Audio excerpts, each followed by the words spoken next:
What the heck? Al Sharpton at it again. Meeting today with Sony honcho Amy Pascal after hackers revealed her racially charged emails. Now, she has since apologized, but maybe that's not looking like enough for the rep. The jury is still out on where we go with Amy. We clearly are willing to deal with an immediate formula to see where we deal with breaking down the walls of inflexible and so far immovable racial exclusion in Hollywood. But again, we are not going to be satisfied until we see something concrete done. Who is we, by the way? And what is he really up to right now? Is this about race or money, Sony's money, caving? What? To another Reverend, Jesse Lee Peterson, who sees where this is going. Where, Reverend? What do you think? You know, first, Neil, I want to say that when Amy said that joke or made the joke about Barack Obama, she only made it, as far as we know, about one black person, and that was Barack Obama. And if Obama was offended by it, then she owed him an apology and no one else. That's a very good point, Reverend. That's an excellent point. You know that? Why she's kowtowing to Al Sharpton is beyond me. But if that's the offensive remark, it was directed at Barack Obama. Go ahead. That's right. She didn't say that all black people love black movies or only watch black movies. She did not say that Al Sharpton or the NAACP or the Urban League. She said Barack Obama. And for Amy and other white Americans to cow down to people like Al Sharpton and the Urban League and the NAACP is a big mistake. It shows a sign of weakness. And Al Sharpton will not accept any apology. He said that at the top of Sony, it is too white. It is all white.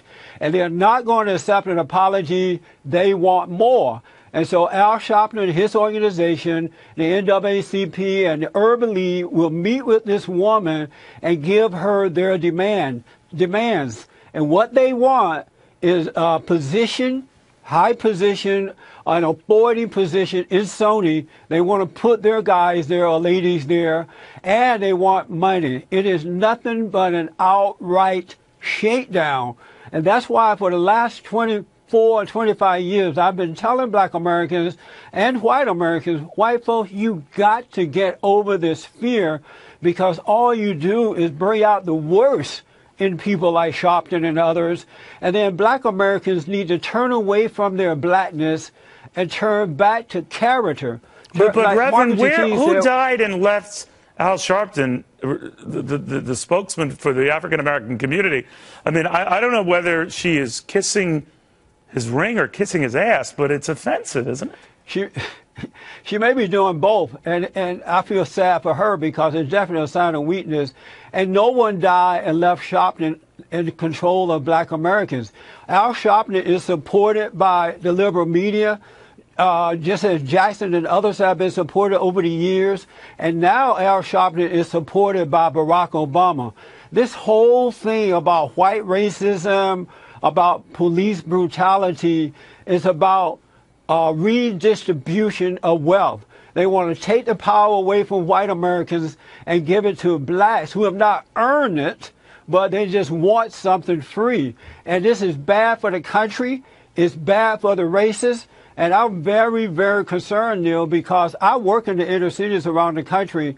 And because Barack Obama, Al Sharpton, and others are pushing this so-called white racism, I now hear young black men and women talking about how much they hate white folks, and they're going out and attacking these people. And my concern is that we're going to have a race war in our hands, and then the government is going to come in, usher in more laws, and we're all going to be in trouble for it. Well, all I'm saying, fair and balanced, Reverend, is that if she's going to talk out, reach out to the African-American community and those she deems to be representative of that community, she could give you a buzz. I mean, you just have as big and impressive a following of folks who admire what you say. It just seems weird, but that's me. I want to go back to the good old days, Neil, when we had black families, grandparents were around. When I was growing up, we worked for ourselves.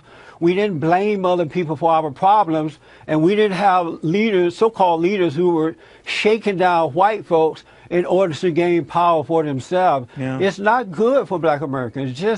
It's the worst thing that could be happening. You got to get past this fear. Reverend, it's always a pleasure. I hope you have a Merry Christmas.